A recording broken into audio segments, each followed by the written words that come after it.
Yamal Dembélé pour le Ballon d'Or. Alors là, je vous donne 10 secondes chacun. L'affaire est pliée? Non. Non, non, non, non. Non, non, non, non. Il y a les jurés du Ballon d'Or qui sont pour un certain nombre de nos collègues en Afrique, et puis dans tout le monde, les 100 pays les mieux classés au classement mondial FIFA. Chaque pays a un représentant, un journaliste qui va prendre ses responsabilités et choisir l'un ou l'autre. Yamal a mis une bonne claque hier. Je pense que Lamine Yamal est un petit peu devant, mais bon, Ousmane Dembélé a gagné. Rémi, en 10 secondes. 10 secondes, Rémi, s'il vous plaît. Je vous demanderai une seule chose. Ousmane Dembélé est très loin devant Yamal. Yamal? Oui, parce que première des choses, il faut savoir que la compétition phare de l'Europe, c'est d'abord la Ligue des Champions. Oui, mais pourquoi se baser toujours sur des compétitions? On a le droit aussi de regarder juste des joueurs jouer et d'estimer qu'Yamal... Mais dans ce cas, c'est Cherki qui gagne le Ballon d'Or. Parce que lui, quand il entre, en 30 minutes, il dépasse Yamal. Si on regarde ça, c'est Doué qui gagne aussi le Ballon d'Or. Avec la finale de la Ligue des Champions. Vous ne pouvez pas juger un joueur en un match parce que à la Ligue, c'est 9 buts qu'il marque. Ousmane Dembélé, c'est 35 buts. Je le note. Cherki, donc Ballon d'Or. On en reparle fin août. Moi, je suis pour Ousmane Dembélé. Et pour moi, le meilleur joueur de la Ligue des Champions sera forcément le Ballon d'Or. Il est loin devant. Ça se prépare en Afrique, dans son village à Walijantan. Tout le monde est prêt. Et j'ai vu le président de l'association, M. Nyang Kiernon. Ils ont tué des bœufs et ils sont prêts pour accueillir le Ballon d'Or et la Ligue des Champions en Afrique. Voilà. Celui qui sent le football quand même, c'est Yamal, on l'a encore vu hier. La Ligue des Nations, donc, messieurs, et cette demi-finale de déglingo, on peut vraiment le dire comme ça, quand même, hier, entre l'Espagne et la France. 4-0 puis 5-1, la Roja marchait sur l'eau, enfin sur les Bleus surtout, et puis cette improbable quasi-remontada, 5-4 au final. Alors on dit quoi? Plouf plouf, tiens Yoro d'abord. Alors, j'ai assisté à un très bon match. Je croyais que la France allait sombrer. Finalement, elle est revenue, elle est sortie de nulle part, peut-être avec les changements. Et voilà, une France inquiétante par moment, mais sublime par moment également. Faut pas, je crois que sur 90 minutes, la France a existé pendant 50 minutes et c'est pas mal. Rémi? Oui, le problème c'est que ça devient un refrain. C'est-à-dire, il s'en est fallu de peu. Parce que quand la France sort toujours de loin, je me souviens comment est-ce que la France perd quand même aussi la Coupe du Monde en 2022. C'est-à-dire que la France se fait marcher dessus. Et c'est vers la fin du match qu'on dit « Oh là là, il fallait faire ceci, il fallait faire ça ». Un match, c'est 90 minutes. Quand j'écoute, par exemple, Kylian Mbappé qui dit « Nous avons eu des trous de 10 minutes à chaque mi-temps », mais cela veut dire que ce n'est pas une équipe constante. Quand une équipe a des moments de faiblesse, elle sait comment se recroqueviller et comment faire pour pouvoir aller par devant. Donc là, je suis vraiment déçu, surtout que les statistiques et surtout les historiques font très très mal quand on se rappelle quand même que la France n'avait pas encaissé un tel score depuis 69. Pas encaissé 5 buts. 5 buts, pour être précis. Parce que le score, à l'époque, était plus chargé que ça. 5 buts, et depuis, même contre le Luxembourg, c'était le même score. Hein. En 1914, le Luxembourg, qui battait la France, 5 buts à 4. On est obligé de vous croire, car seul vous étiez né. Oui, mais vous savez, c'est ça aussi l'histoire. Ils ont pris 17-1 en 1908, Rémi Ngono. Ah oui, ça. Peut-être tu t'en souviens. Il a passé une partie de la nuit après avoir passé une partie de sa soirée, Xavier Barré, à chercher les statistiques hier. Xavier, cette demi-finale, donc emballante pour vous? Oui, formidable. Formidable, parce qu'il y avait effectivement cet esprit de revanche, même si sur les 22 titulaires au départ, il n'y en avait que 9 qui avaient joué la demi-finale. Il y avait beaucoup de changements, de renouvellement de part et d'autre. Mais le scénario est extraordinaire. Effectivement, vous l'avez très bien expliqué, l'Espagne qui prend le large, largement, 4-0, 5-1.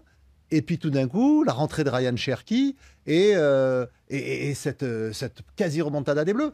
Alors moi, je n'ai pas vu 50 minutes, bonnes 50 minutes comme Yoro Mangara. Je n'ai pas vu 50 bonnes minutes de l'équipe de France. J'ai vu une bonne dernière demi-heure, effectivement. Et les 20 premières, ça fait 50. Les 20 premières minutes, quand même, la France a dominé largement. C'est pas faux. Les 20 premières minutes, les occasions sont françaises. Oui, il y a 2 occasions. Mais bon, c'est sur des contrats... Enfin, oui, c'est pas net, alors qu'à la fin, franchement, mais justement, ils sont portés. Rentrons dans le vif du sujet. C'est ce que je disais dans les titres, et je le répète, est-ce que ce score n'est pas en trompe-l'œil?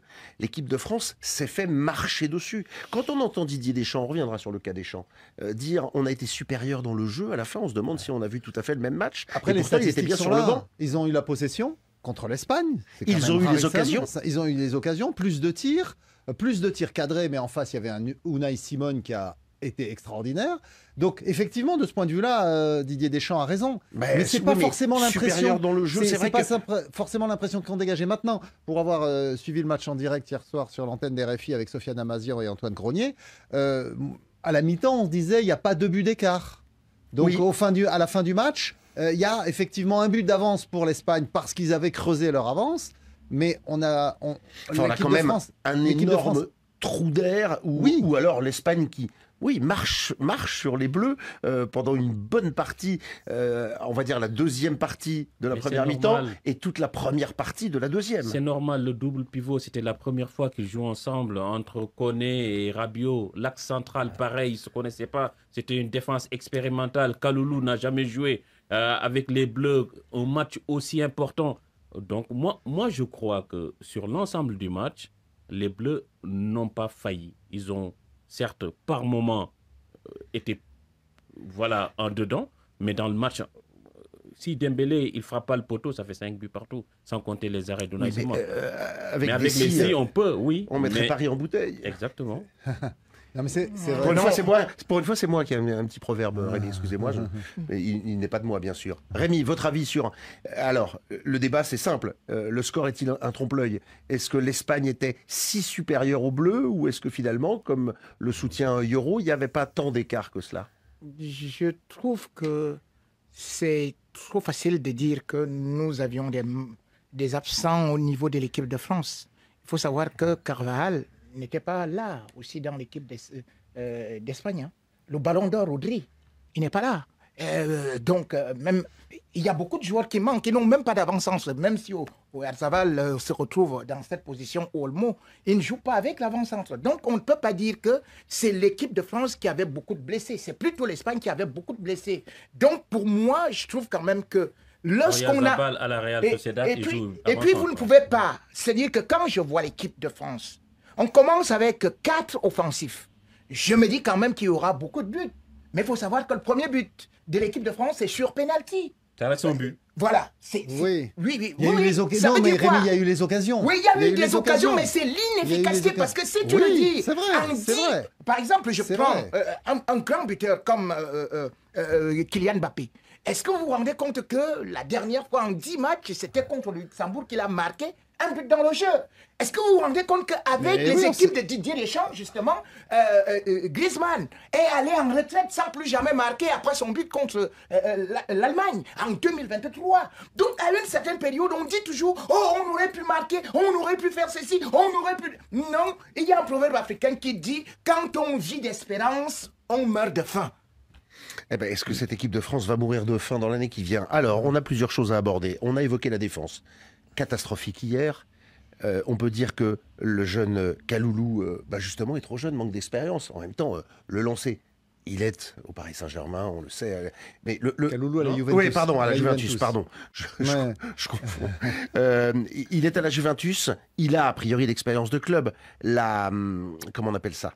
L'international, la sélection, c'est un autre niveau. On a bien vu hier le lancer dans le grand bain face à l'Espagne, championne d'Europe. C'était clairement la marche trop haute. Oui, c'était un peu compliqué, mais encore une fois, c'est une défense, ça se travaille.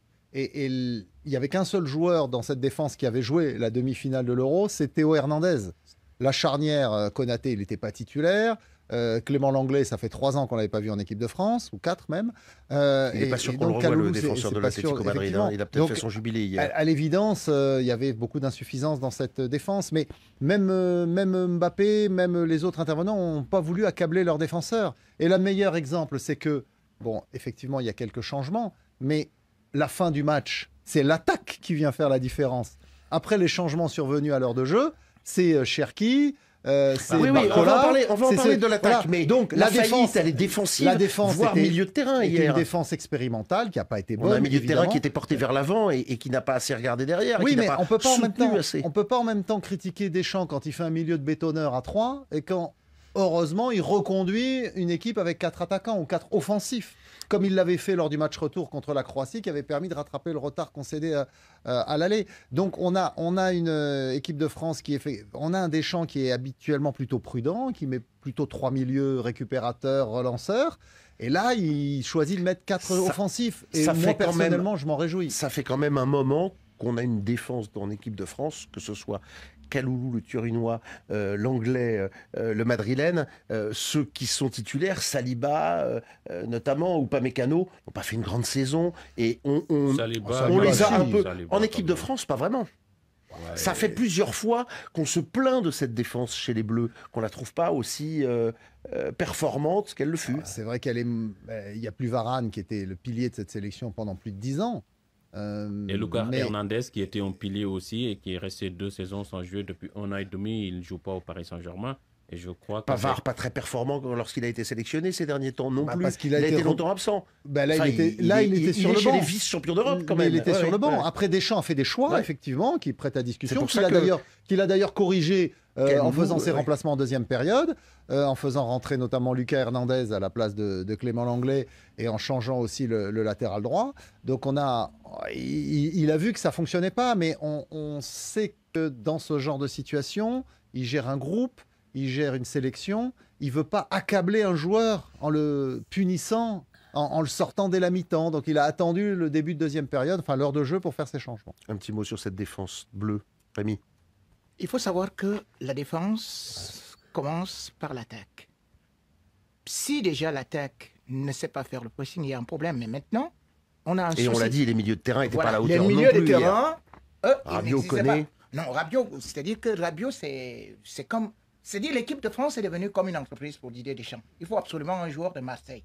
Parce que je ne vois pas ce que... Rabiot fait là, c'est comme dans une entreprise, on vous dit qu'il faut tel nombre de personnes en situation de handicap. Parce que mais lui, il est en situation de handicap dans l'équipe de France. Parce que franchement, mais attendez, qu'est-ce qu'il est en train de faire là? Il ne fait ni jouer devant, ni jouer derrière. Regarde le tacle qu'il est en train de faire là. Il a une expérience internationale. Ce n'est pas possible.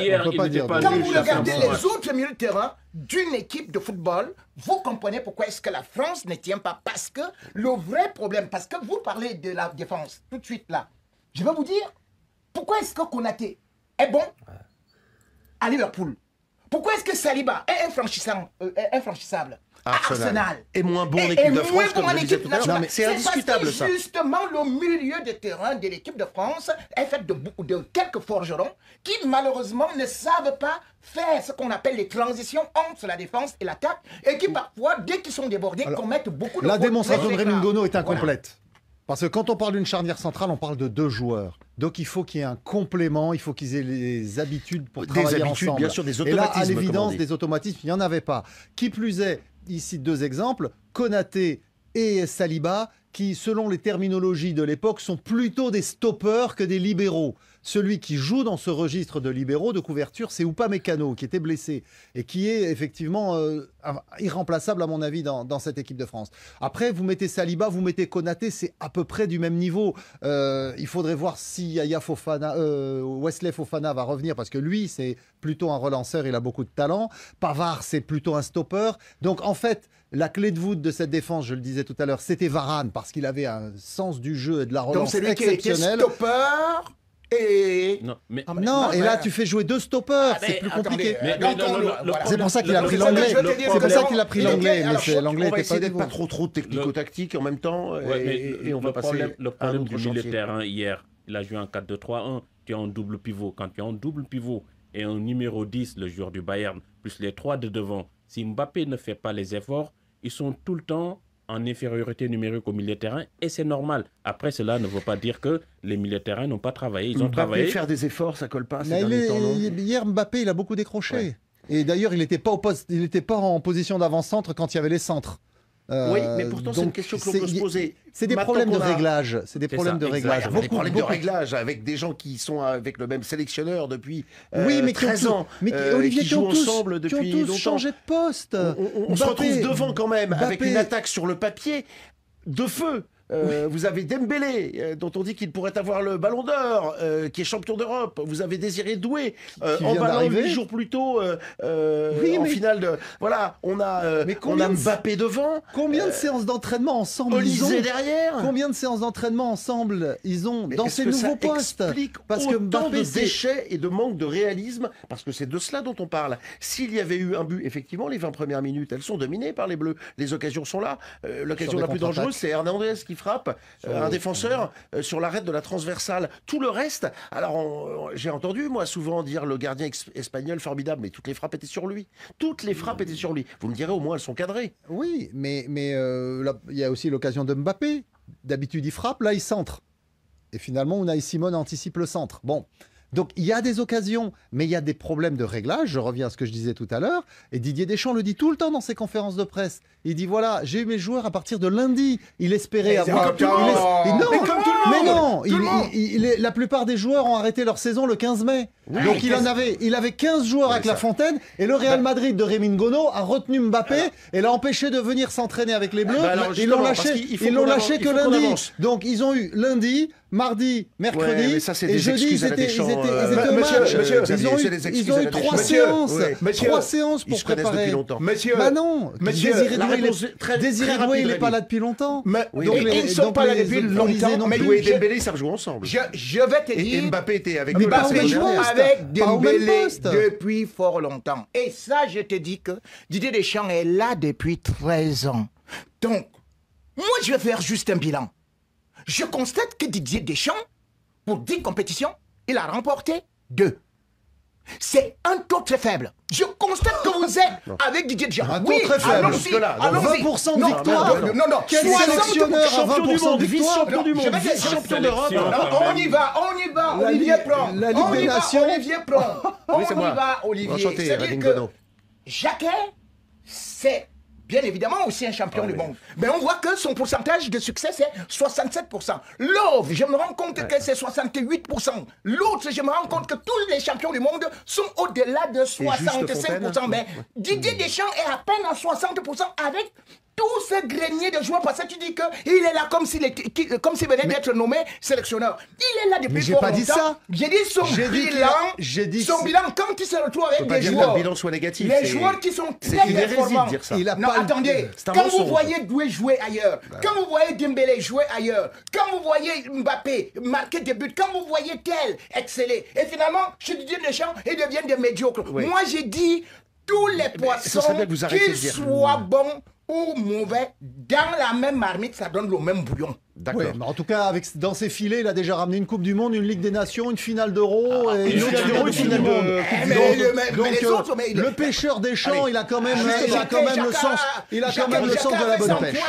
Jacquet a fait ça en 3 ans. Et vous êtes là depuis 13 ans. Depuis 13 ans, vous avez 2 trophées. C'est-à-dire que, regarde ce que ça veut dire. 2 trophées sur 10. Mais combien d'entraîneurs n'en ont aucun? Ils ont eu le principal, Rémi. Allez, reprenez vos esprits. Même le Chili a eu 2 doublés. Vous avez le week-end à passer encore, au moins. On va poser des questions précises avec des réponses précises. Didier Deschamps, c'est l'année de trop? Non, pas maintenant. Puisqu'il a donné le terme 2026, son objectif. Oui, c'est pour ça que c'est l'année. Est-ce que ce sera l'année? Non. Il est reparti sur un cycle. Il doit rajeunir effectivement cette équipe. Il a besoin de trouver des nouveaux joueurs. On a parlé de Cherki. Je trouve Xavier l'Africain. Xavier l'Africain, je sais très bien ce que tu es en train de dire. C'est des gens comme vous qui encouragez les Mugabe à rester au pouvoir, les Paul Biya à rester au pouvoir. Tu ne peux pas me dire que Didier Deschamps depuis, non, il est en train de faire ceci, de revenir. Non, Didier Deschamps, quand ça ne va plus, vous écartez et vous laissez les autres. C'est l'heure de Zinedine Zidane. C'est une année de trop. Non, Rémi, alors lui, il s'appelle Yoro Mangara. Il participe à l'émission au même titre que vous. On va dire que votre temps de parole est dépassé. On vous reparle dans 20 minutes. Yoro Mangara, on continue dans les questions. Ryan Cherki, un but magique, une passe décisive, une avant-passe décisive aussi. Fallait pas l'inviter si tard, et doit-il être titulaire, ne serait-ce que dimanche? C'est tôt pour le dire parce qu'il est encore très jeune. Et après, oui, sa prestation d'hier prouve qu'il a sa place dans cette équipe des Bleus. C'est un jeune joueur très bon, très intelligent, qui sait se mouvoir entre les lignes, mais il ne faudrait pas en faire un Zinedine Zidane pour l'instant, il est encore très jeune. Pourtant, ça ressemble au début de Zinedine Zidane, hein, cette première sélection de Ryan Cherki. Moi, j'étais à Bordeaux. Le but est exceptionnel. J'étais à Bordeaux quand Zidane est rentré en équipe de France et il a marqué 2 buts contre les Tchèques qui menaient 2-0. Et donc, ils finissent à 2-2. Là, il rentre, il fait un but, une passe décisive et une avant-dernière passe. Il change le cours de ce match. Mais ceux qui ont vu le Cherki de Lyon ces derniers mois ne sont pas étonnés. On savait que c'était un garçon qui avait beaucoup de talent. Après, il avait tendance à prendre un peu la grosse tête. Donc là, j'ai trouvé dans son discours beaucoup de maturité. Quand on lui a posé des questions après le match sur son cas personnel, il a toujours tout ramené au collectif. Donc, je ne sais pas si c'est le fond de sa pensée, mais en tout cas, il a été bien briefé, il a été bien préparé. Il écoute donc ses conseillers. Et je dois avouer que moi, je pense que c'est le meneur de jeu d'avenir de l'équipe de France. Michael Olise, il est dans l'équipe de France depuis septembre. Vous avez vu un bon match de lui? Moi, je trouve qu'il avait plutôt pas mal démarré. Je vous ai écouté hier. Vous étiez dur sur la première. Alors, d'un côté, on a Lamine Yamal qui a époustouflé, qui a complètement bluffé la planète entière du football. Si on parle de génie, de talent, qualité de jeu, de dribble, apport, finition, tout, il est complet. Lamine Yamal passe largement devant Ousmane Dembélé. Maintenant, si on veut parler de compétition, de statistiques, il se pourrait que Dembélé soit devant.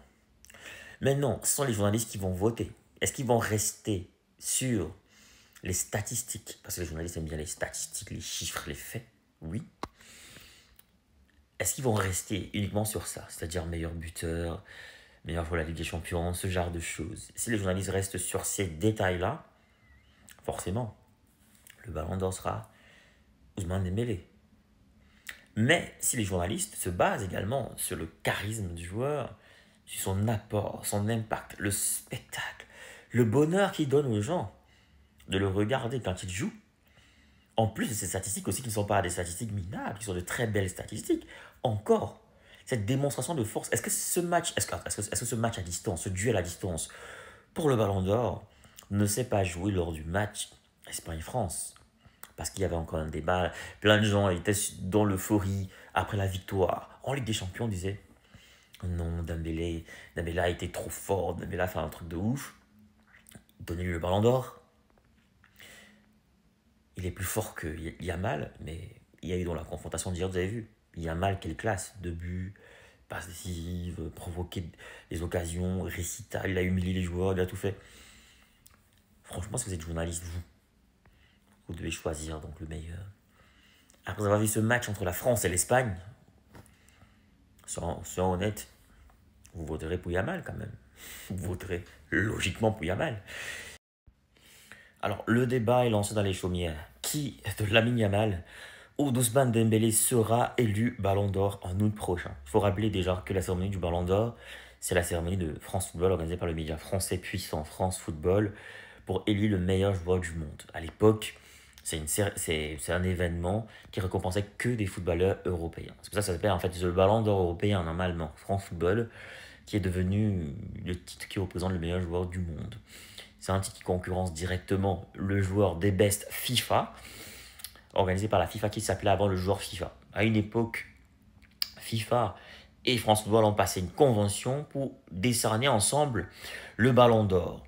Sauf que la convention était une convention de prêt, parce que France Football tenait bien sûr à sa création et estimait que si jamais la FIFA ne respectait pas ses engagements, France Football pourrait à tout moment reprendre son Ballon d'Or. Ce qui s'est passé parce qu'après 5 ans, France Football a repris le Ballon d'Or. À une époque, en plus des journalistes, il y avait des entraîneurs qui votaient et des capitaines de clubs. Désormais, ce sont uniquement des journalistes qui votent et c'est plus tous les journalistes des fédérations associées. En fait, c'est plus tous les journalistes du monde qui sont dans une association, une fédération de football, qui sont affiliés à la FIFA. Non. Désormais, c'est les 100 pays les mieux classés au classement FIFA. Ce sont ces 100 pays-là, désormais, qui votent le Ballon d'Or. Ce sont les journalistes donc qui votent le Ballon d'Or. Donc, ces journalistes ont la lourde responsabilité désormais de décerner le nouveau Ballon d'Or qui est quand même difficile à décerner entre Ousmane Dembélé et Lamine Yamal. Mais moi, il y a un truc qui me fait rigoler, c'est que donc Dembélé, excusez-moi, c'est un peu personnel ça, Dembélé va avoir peut-être un Ballon d'Or, alors que Vinicius n'a pas eu le Ballon d'Or. Mais le football est complètement bizarre. Vinicius n'a pas eu de ballon d'or, mais Dembélé risque d'avoir un ballon d'or. Bon, on revient. Dembélé, Yamal. Yamal, c'est un génie.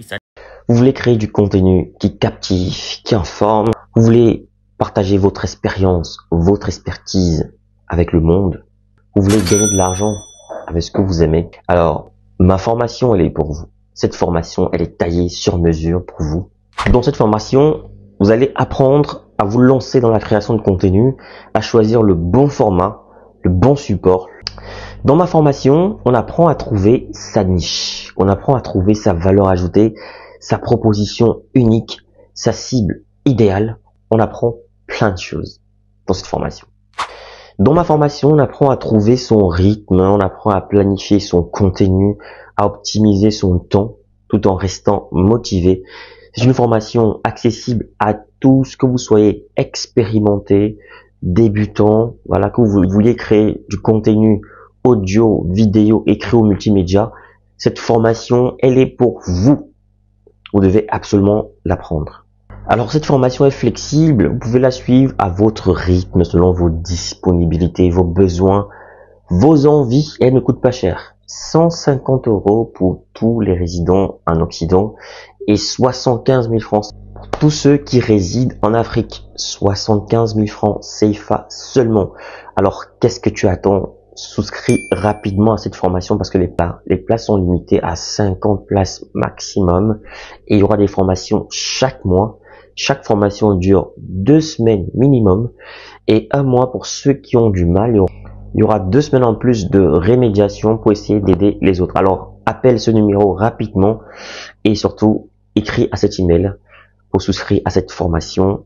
Voilà, le numéro je rappelle 0467 81 59 18 précédé du plus 32. Donc je reprends plus 32 0467 ou alors plus 32 467 81 59 18 disponible bien sûr par appel et sur WhatsApp ou alors écrivez-moi tout simplement par mail pour souscrire à votre formation. Donc je vous attends nombreux et les places sont très limitées. Donc à très bientôt.